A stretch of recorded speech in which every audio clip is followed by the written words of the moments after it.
Spoštovani, genocidna množična smrt vojnih in povojnih pomorov pri nas in po svetu je skušala prekriti resničnost enkratne in neponovljive smrti, ki jo umre vsakdo sam. Zločinski sistemi in njihovi izvajalci so naredili vse, da bi okoliščine nasilnih pobojev, vključno z žrtvami, obdržali anonimno, skrito. Brez imena naj bi bili tudi nalogodajalci in izvrševalci. Smrti naj bi se dogajale na neznanih krajih, v sencah dreves in gluhih los, kjer naj bi se potuhnila kletev in strep. Če človeku gledamo obraz, se nam njegovo obličje zasmili. A vseeno je resnico težko dolgoročno pokrivati, še posebej, če je nečloveško kruta. Sicer so tudi pri nas, kot po svetu, imena izvajalcev znana, čeprav so dokumente večina uničili ali ukradli. Žrtve, še bolj parable, pa je teroristična krutost iztrgala iz njihove normalne osebne življenjske povezanosti v družinsko in narodno telo. Iz oseb je naredila pokorne stroje, iz družin in skupnosti poslušna orodja, iz naroda brezimno ljudstvo, ki naj kima tirano. Ker so namesto Boga zavladali maliki, se je, kot je zapisal mislec, izkazalo to, kot bi hlad, ki se ne bo nikoli ogrel obiskal človeško hišo. Kako silovitost je ta sibirski piš zajedel človeške duše in ohladil medsebojne človeške vezi, šele povaboma dojemamo zdaj v svobodni državi. Ustrahovanje in prisila k nečloveškim dejanjem laži, zatiranja in izkoriščanja so pustili trajne posledice v osebah in v celem narodu. Celo za 100-metrsko pregrado zasuta gola trupla v hudi jami so le za hip predlamila človeška srca, a so spet potopila v svoji nečloveški brezbrižnosti za usodo trpečega človeka.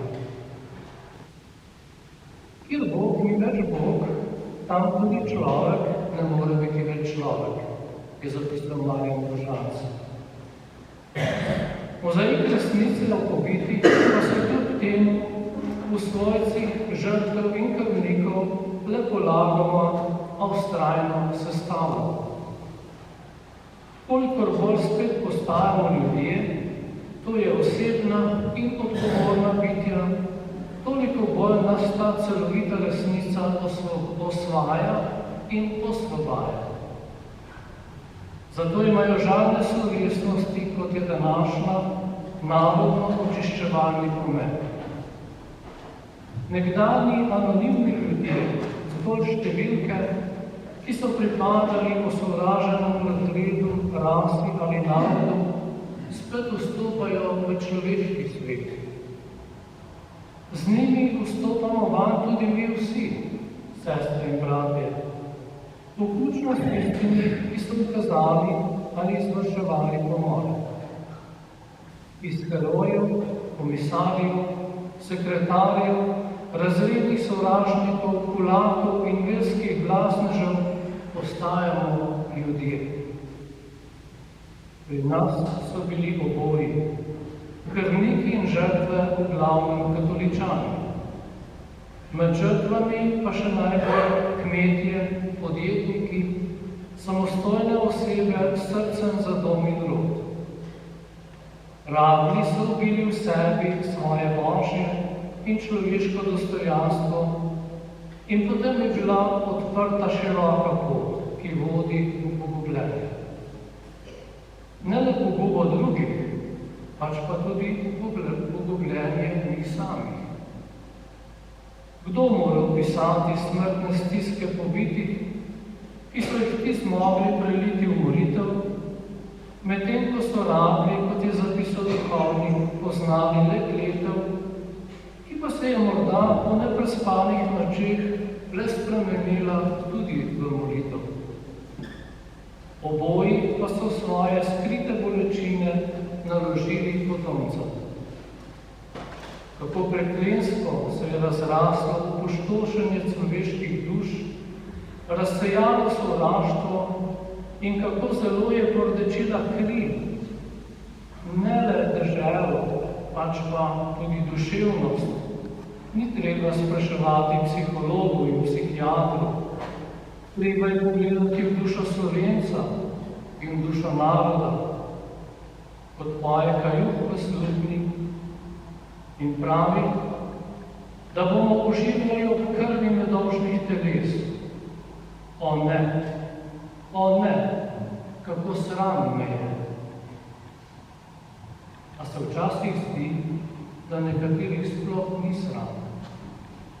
Težko in počasi prihajajo spet do dostojnih meril človeškega občevanja in sobivanja.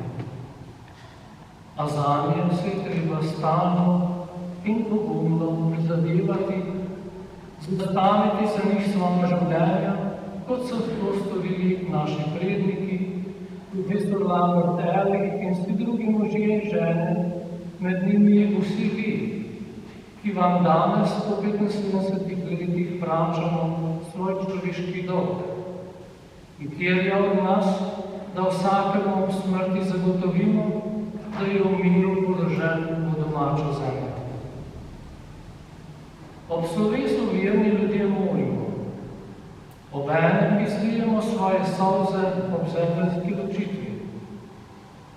Vse to so za vas opravili že naši svojci, matere, dekleta, žene in otroci, ki so sicer še upali na vrnitev, vendar je to upanje, dokler to upanje ni ugasnilo v srcih in so solze posušile se na zgubanih obrazih. Koliko življenjskih hrepenenj in upanj je odšlo prerano kruto gomilo. Koliko solz, bolečin in praznine je ostalo za tisoči pobitih in kričalo v nebo po odrešenju. Blagor vam, kadar vas bodo zaradi mene zasramovali in preganjali. Veselite in radujte se, veliko je vaše plačilo v nebesih. Tako so delali s preroki in pravičnimi. Takšen pogum zmorejo ljudje, prekaljeni v veri, utrjeni v pravičnosti, ki šibko človeško naravo odpirajo večnim razsežnostim.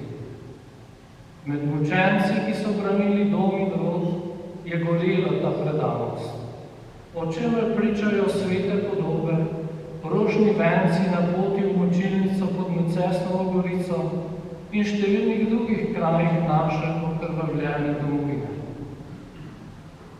Duše pravični so v Božji roki, je zapisal modrec. Za rajne, ki so jih pred 75 leti svetomašo, ki jih po 75 letih svetomašo in opravilom za rajne pokopavamo, velja to v dvojnem smislu. Vojni mučenci so živeli iz vere, da so v Božjih rokah. Molitev angelovega češčenja in jagode ružnega venca so posvečale njihova življenja, da so bila v stalni Božji navzočnosti. Danes težko razumemo to globoko predanost Bogu, ki pa je celotnemu njihovemu življenju dajala smer in cilj. Iz te življenjske globine pa je rasla tudi dokončna predanost Bogu, popolno pričevanje, ki je zadnja stopnja, ki so jo prešli ti trpini iz ljubezni do Boga in do svojega rodu in doma. Ne pozabimo tudi na potrpežljivo predanost njihovih deklet, žena in mater, ki so v tihoto izbe in gluhost loze jih tele, da jim je vsak dan zorel za nebo. Duše pravični so v Božji volji.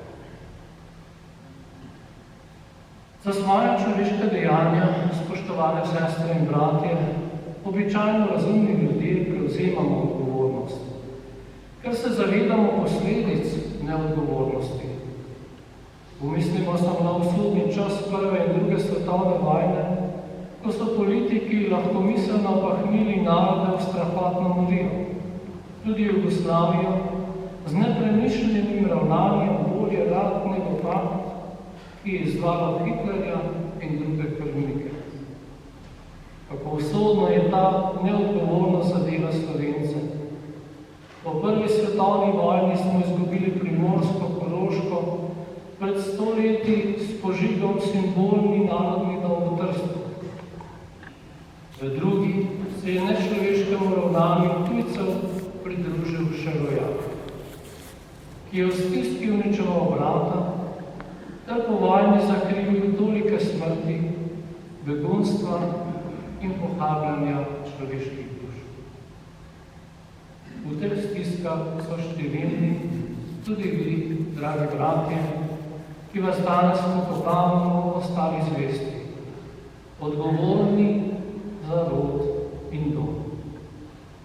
Odgovornost za vas pa prevzemamo zdaj tudi mi. Ta odgovornost do vas in vseh drugih žrtev je zaveza, da ostajamo tudi danes mi zvesti vam, Bogu, domu in rodu. Zavezuje nas k resnici, pravičnosti, ter zvestobi narodu in cerkvi. Oni so v miru. Nam je to javno slovo od vas znak zvestobe, pravičnosti in odgovornosti za narod, cerkev in državo.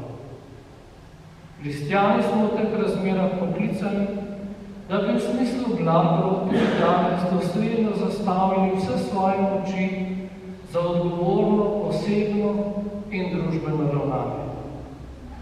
Le tako bomo zvesto kot vi, naši pričevalci, vsak dan izpovedovali, da so duše pravičnih vedno v Božjih rokah.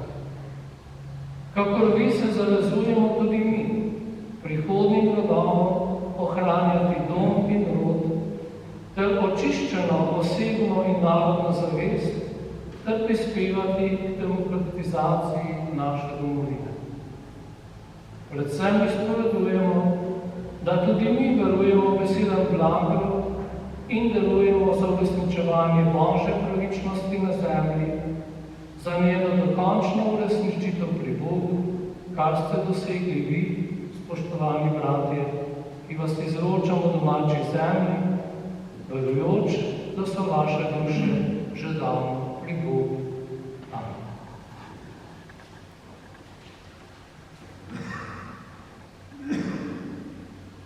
Dragi bratje in sestre, globoki, zavzetosti, življenje iz vere in duha, iz Božje resnice, prinašamo za pokojne brate Bogu svoje prošnje.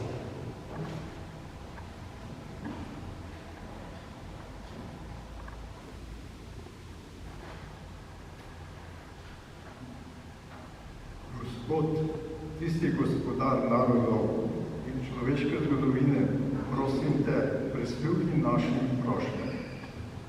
Za rajne, ki jih danes dostojno pokopavamo, ker verujemo, da so živeli tvoje Božje življenje, udeli jim večni mir. Za vse pomorjene in druge žrtve po slovenski zemlji, da bi našli mir v Bogu in tudi na domačem pokopališču, zadnje zemeljsko počivališče. Za vse pristojne v državi, da bi delovali za celovito popravo krivic vsem prizadetim.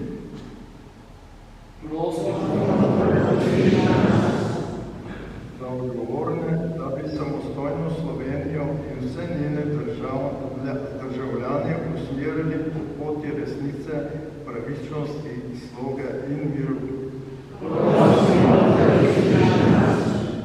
Za vse državljane, da bi si prizadevali za spravo s seboj, med seboj in z Bogom.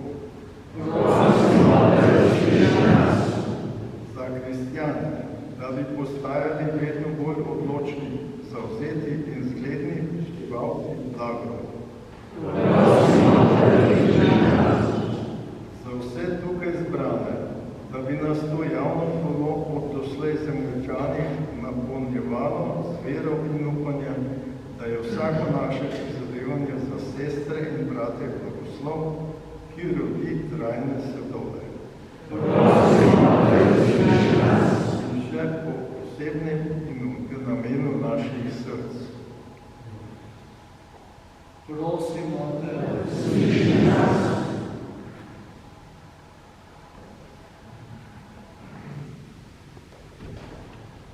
Vsemogočni Gospod, živih in mrtvih, v tebi se gibljemo in smo. Dobrotno spremljaj naša prizadevanja za očiščenje naših src in vseh src naših sester in bratov, da bomo očiščeni v mučeniški krvi Kristusa in njegovih pričevalcev, zaživeli bolj polno življenje in Kristusove daritve, ki s teboj živi in kraljuje vekomaj. Amen.